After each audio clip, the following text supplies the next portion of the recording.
Thank you, my friends.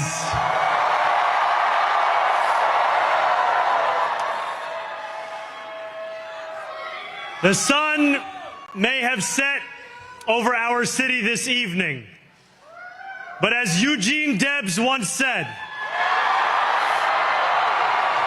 I can see the dawn of a better day for humanity.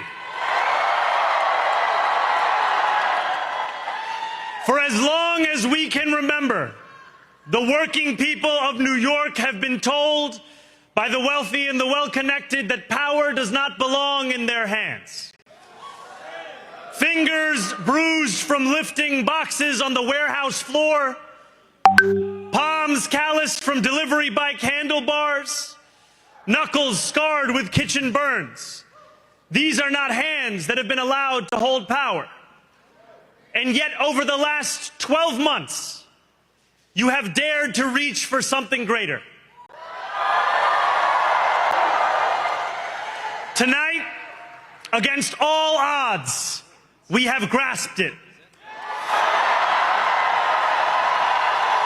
The future is in our hands.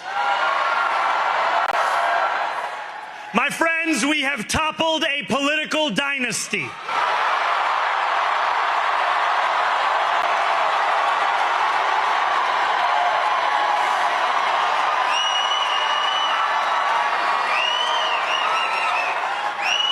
I wish Andrew Cuomo only the best in private life. But let tonight be the final time I utter his name as we turn the page on a politics that abandons the many and answers only to the few.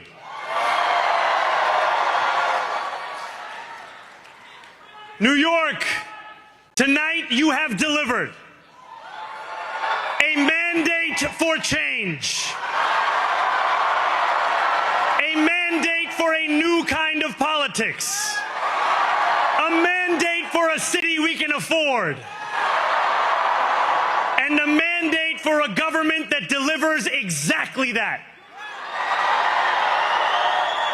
On January 1st, I will be sworn in as the mayor of New York City.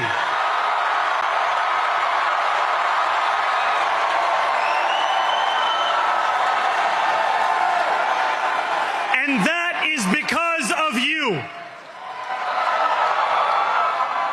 So before I say anything else, I must say this. Thank you.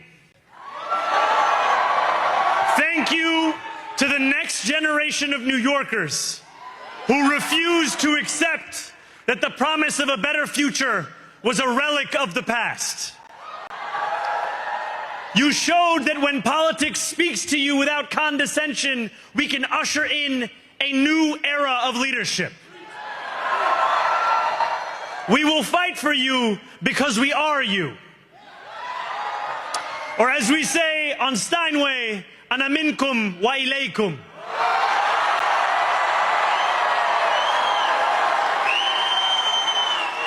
Thank you to those so often forgotten by the politics of our city who made this movement their own. I speak of Yemeni bodega owners and Mexican abuelas, Senegalese taxi drivers and Uzbek nurses, Trinidadian line cooks and Ethiopian aunties. Yes, aunties. To every New Yorker in Kensington and Midwood and Hunts Point, know this. This city is your city, and this democracy is yours too. This campaign is about people like Wesley, an 1199 organizer I met outside of Elmhurst Hospital on Thursday night. A New Yorker who lives elsewhere, who commutes 2 hours each way from Pennsylvania because rent is too expensive in this city. It's about people like the woman I met on the BX-33 years ago, who said to me, I used to love New York, but now it's just where I live. And it's about people like Richard, the taxi driver I went on a 15-day hunger strike with outside of City Hall, who still has to drive his cab 7 days a week. My brother, we are in City Hall now.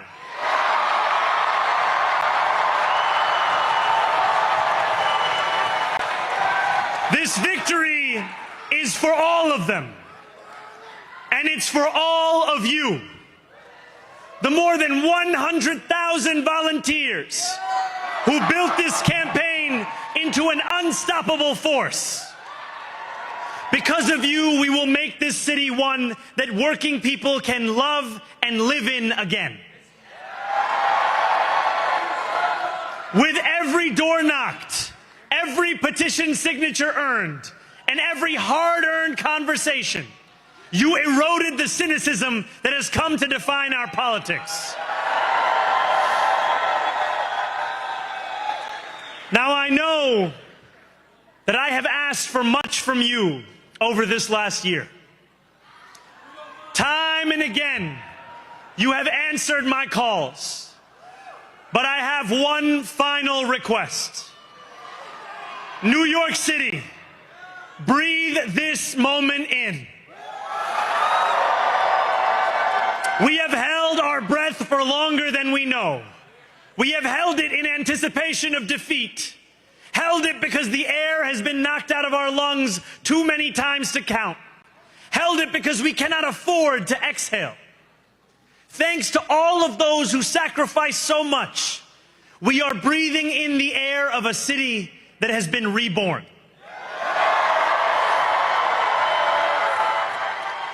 To my campaign team, who believed when no one else did, and who took an electoral project and turned it into so much more, I will never be able to express the depth of my gratitude. You can sleep now. To my parents, Mama and Baba, you have made me into the man I am today. I am so proud to be your son. And to my incredible wife, Rama,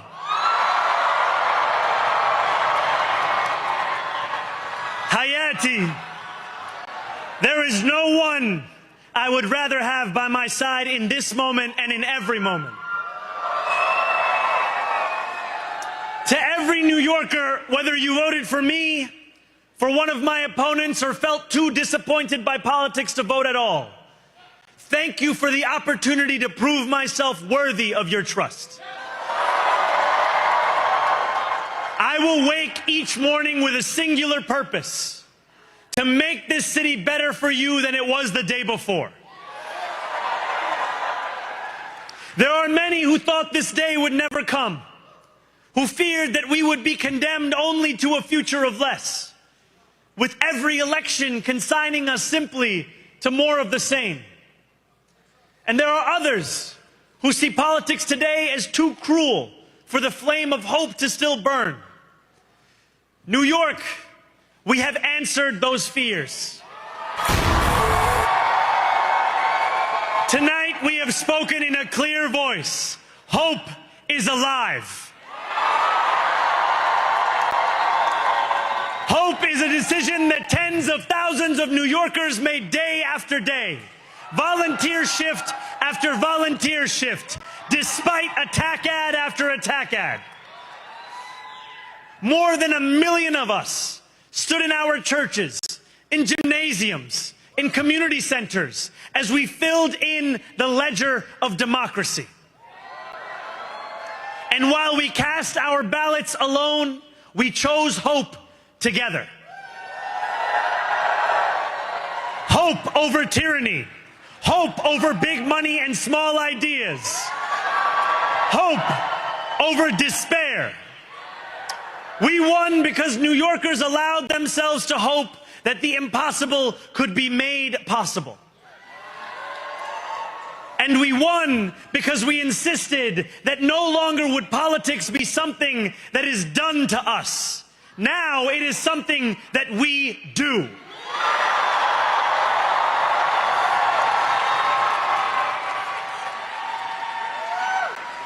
Standing before you, I think of the words of Jawaharlal Nehru.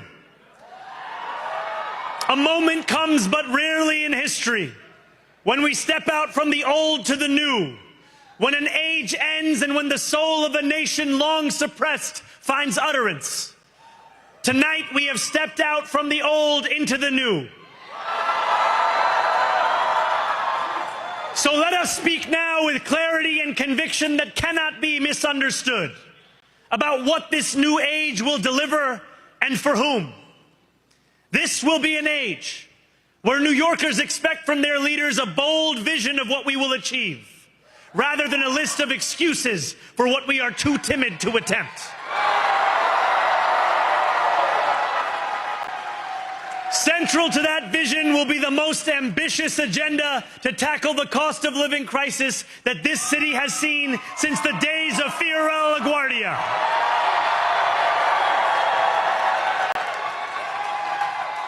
An agenda that will freeze the rents for more than 2 million rent-stabilized tenants.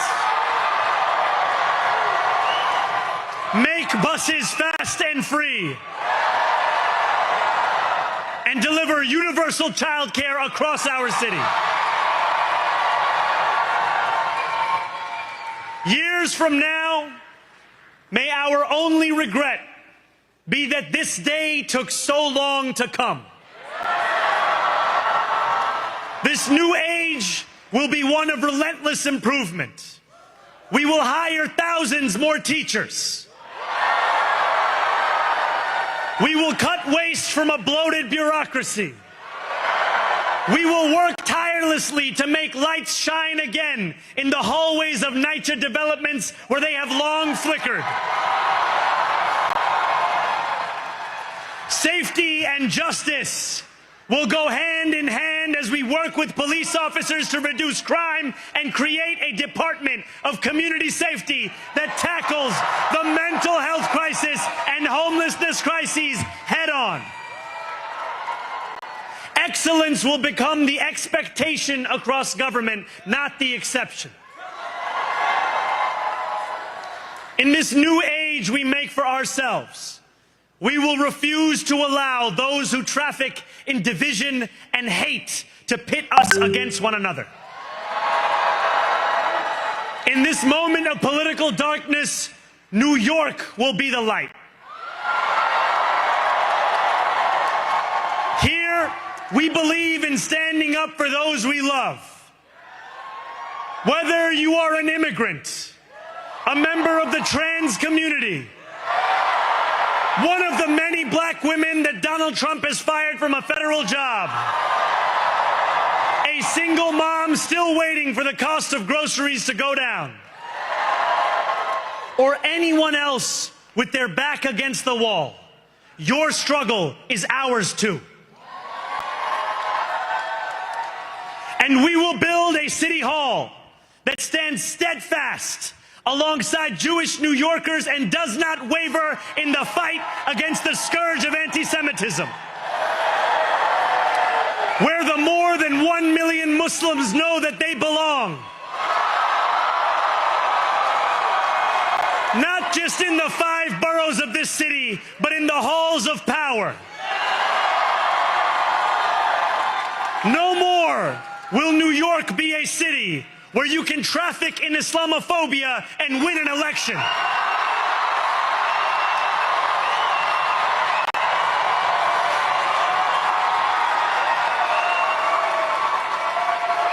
This new age will be defined by a competence and a compassion that have too long been placed at odds with one another.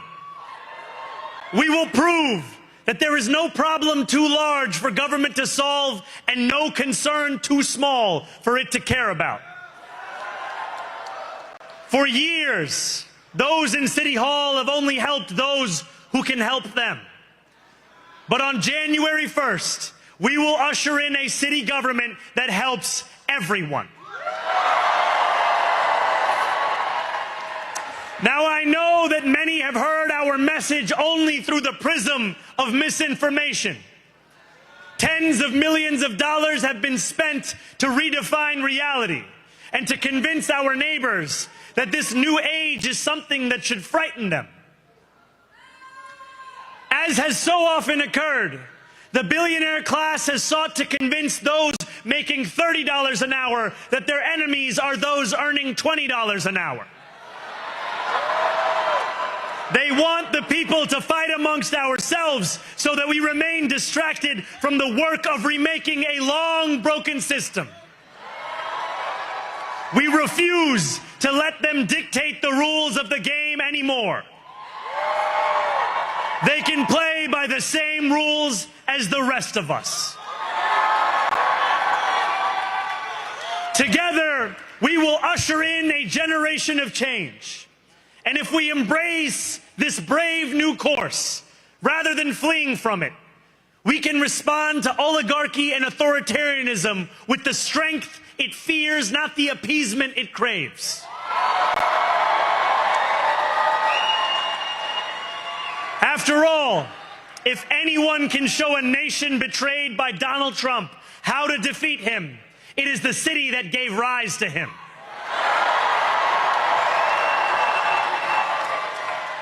And if there is any way to terrify a despot, it is by dismantling the very conditions that allowed him to accumulate power. This is not only how we stop Trump, it's how we stop the next one. So, Donald Trump, since I know you're watching, I have 4 words for you. Turn the volume up.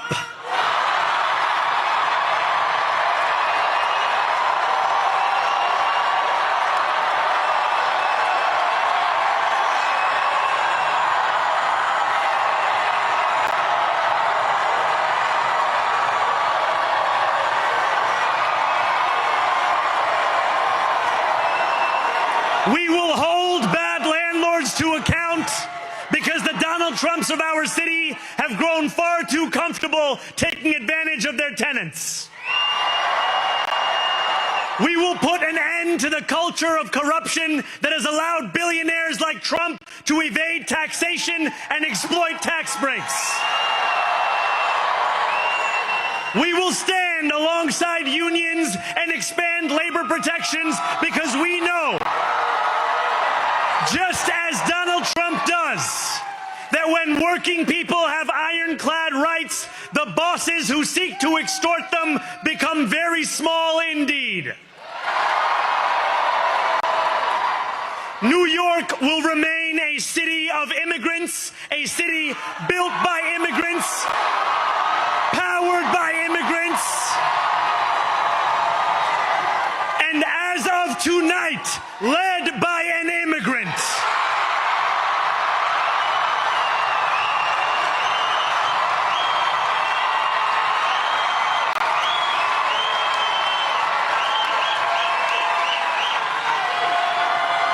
So hear me, President Trump, when I say this. To get to any of us, you will have to get through all of us.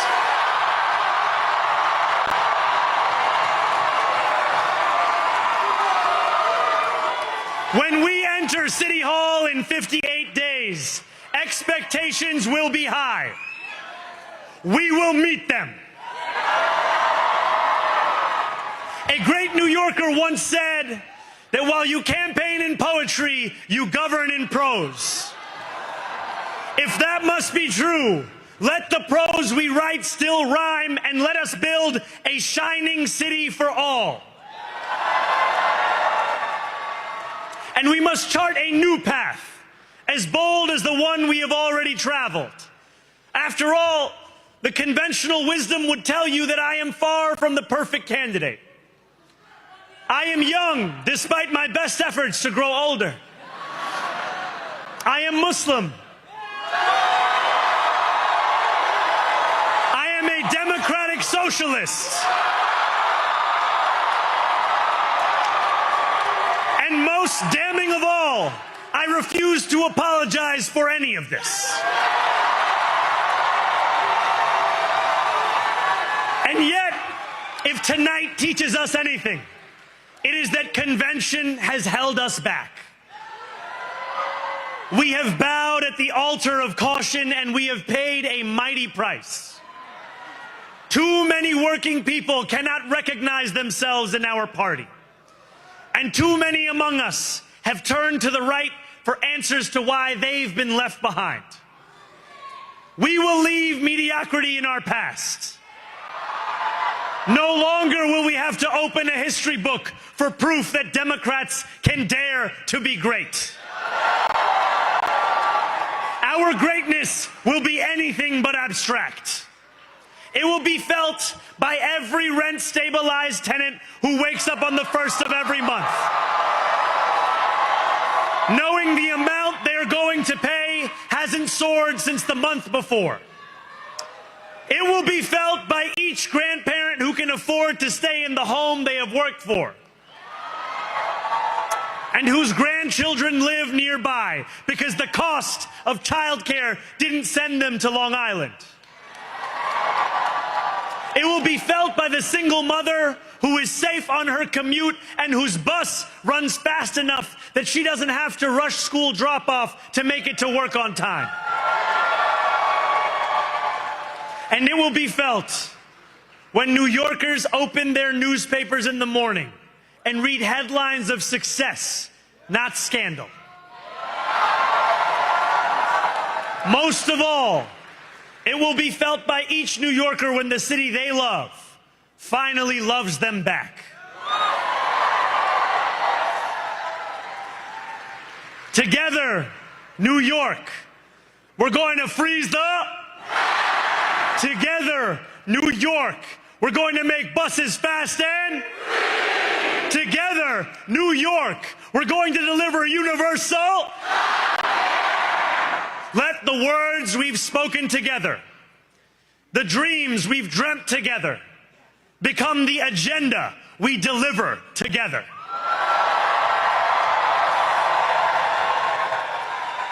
New York, this power, it's yours. This city belongs to you. Thank you. Subscribe to One India and never miss an update. Download the One India app now.